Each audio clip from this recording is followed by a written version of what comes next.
falar um pouquinho para vocês sobre as crises de pânico e o transtorno do pânico. O que são as crises de pânico? Elas podem acontecer tanto no transtorno de pânico como em qualquer outro transtorno de ansiedade ou até mesmo abruptamente ao longo da vida. Cerca de 22% das pessoas aí já tiveram uma crise de pânico sem ter um transtorno mental ou tendo transtornos mentais. Então é uma prevalência bem alta, se a gente for pensar.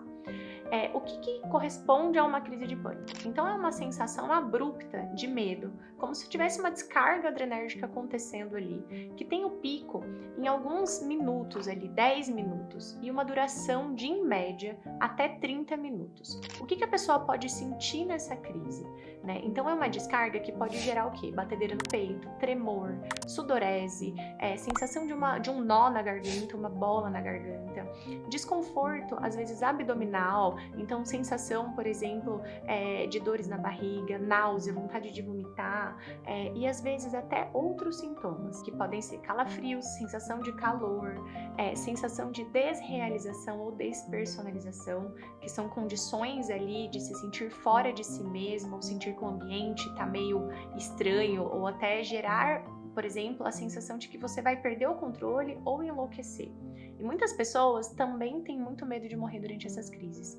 Então, assim, imaginem, né? A gente tá sentindo ali o peito bater, o coração acelerar. Qual é o primeiro pensamento que vem? Que você vai morrer, que você vai enlouquecer, né? E por isso, as pessoas que têm as crises de pânico muitas vezes vão direto ali no pronto atendimento, buscar um atendimento achando que estão infartando ou que tem algo muito de ruim fisicamente ocorrendo. E é essa sensação que a crise dá.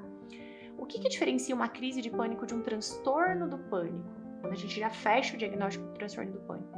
É o medo recorrente dessas crises acontecerem novamente, ou situações de esquiva frente achando que você pode ter novas crises. Então, por exemplo, se eu tenho uma crise que me gera tanto desconforto quanto essa que eu acabei de citar, que dura cerca de, então 30 minutos aí, com essa sensação de estou passando muito mal, essa pessoa vai achar que essa crise pode acontecer a qualquer outro momento. E muitas vezes ocorre uma associação entre a crise com o local onde ela aconteceu, com a situação em que aquela crise ocorreu, e isso faz com que essa pessoa passe a se esquivar e deixar de fazer coisas com medo realmente de ficar sozinha e de ter novas crises. Isso é o transtorno de pânico. A crise de pânico, ela pode acontecer, por exemplo, em situações muito específicas, sem ser transtorno de pânico. Sei lá, eu tenho medo de barata, tenho uma fobia de barata, eu posso ter uma crise quando eu vejo uma barata.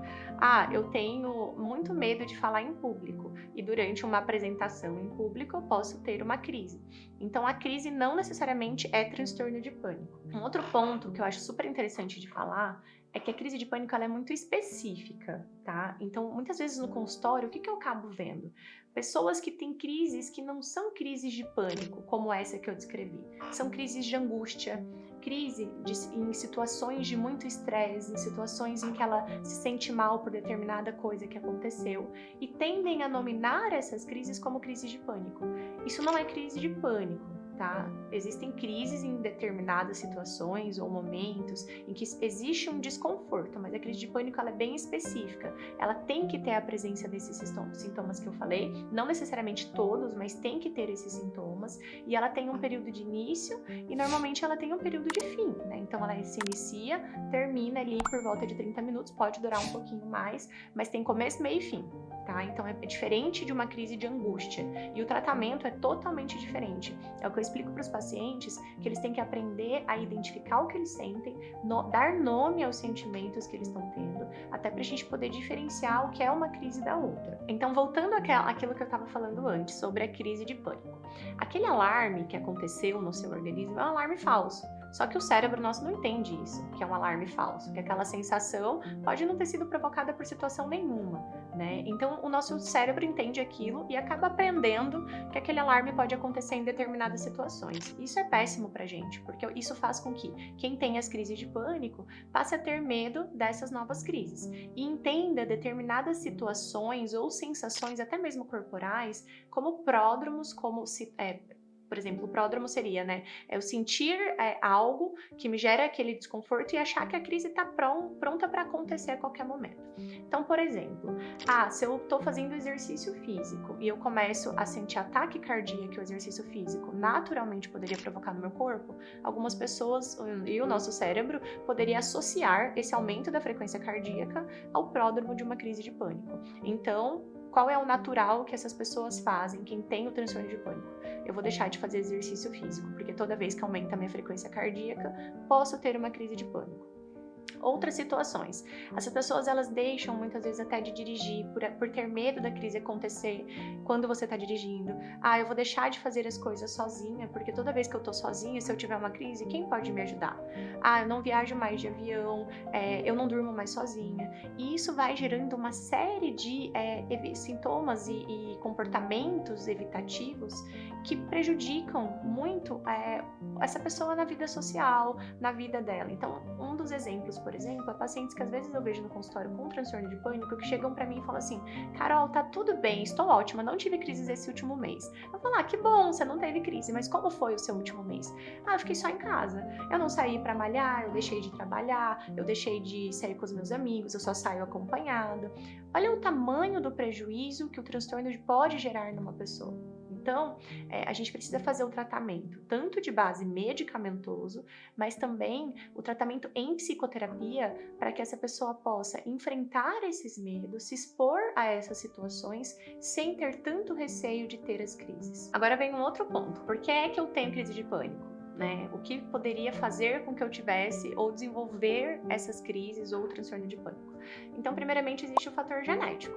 Então, a herdabilidade é alta e a concordância entre gêmeos é ali de 31%, de gêmeos monozigóticos. Então, isso é um fator que fala para a gente poder pensar, para nós profissionais pensarmos que a genética é importante. Existem fatores ambientais e fatores de temperamento. Então, pessoas com temperamento mais ansioso, que são mais preocupadas, elas têm uma tendência maior a desenvolver o transtorno de pânico. Então, esses são os fatores que poderiam ser importantes ali no desenvolvimento da doença em si. E aí, como que a gente vai realizar o tratamento? O tratamento do transtorno de pânico, ele envolve o uso de medicamentos. Ele envolve o uso de 2 tipos de medicamentos específicos. Então, um deles é um medicamento SOS para crise. Então, assim, estou em crise, aconteceu, deu essa descarga, adrenérgica ali, o peito começou a acelerar, existe um remédio que tira da crise. Só que esse remédio, ele não pode ser usado sozinho, porque se eu só usar remédio para crise, a doença, ela não é tratada. Então, eu preciso usar um outro tipo de medicamento para tratamento da doença. Quais seriam esses remédios no geral, tá? O primeiro deles, que tira da crise, são da classe dos benzodiazepínicos. Não sei se vocês já ouviram falar. Diazepam, Frontal, Aprazolam. Esses remédios, eles são usados pontualmente, quando a pessoa tem a crise, por um determinado período de tempo, porque são medicamentos de receituário controlado que podem dar até dependência se a gente usar por um longo período de tempo. Então, por isso é tão importante a prescrição médica e um psiquiatra que acompanhe caso tenha o transtorno de pânico. O segundo medicamento, e o mais importante deles, é o que trata a doença, é o que trata o transtorno de pânico. Esses medicamentos, eles são da classe de antidepressivos. No geral, a gente poderia iniciar com uma classe de inibidores da recaptação de serotonina, que vocês já devem ter ouvido falar, como a sertralina, o escitalopram, a fluoxetina, a paroxetina, e são usados a longo prazo. Mesmo que a doença melhore, esses remédios eles devem ser mantidos por pelo menos 6 meses até 1 ano para evitar que volte a ter novas crises. Então, normalmente eu dou a explicação assim. Imagina que você tem uma ferida na pele, um machucado muito grande. O remédio que vai tirar a dor é o benzodiazepínico, mas ele não fecha a ferida. O remédio que fecha a ferida é o antidepressivo e é esse que deve ser mantido por um período mais longo de tempo. E também, como eu já citei anteriormente, fazer a psicoterapia, porque a psicoterapia ajuda a entender o que é o transtorno de pânico e a modificar esses comportamentos que a doença faz que sejam repetidos aí a longo prazo e a pessoa voltar a ter aí uma vida normal, uma vida que ela possa fazer tudo o que ela deseja, sem com que ela tenha medo o tempo todo e acabe evitando determinadas situações pela doença. É isso, essa é uma série de vídeos que eu tô fazendo aqui para os pacientes do consultório, mas se esse vídeo também puder ajudar outras pessoas, compartilhe, mande para quem você acha que precisa escutar sobre o transtorno de pânico ou alguém que tenha a doença.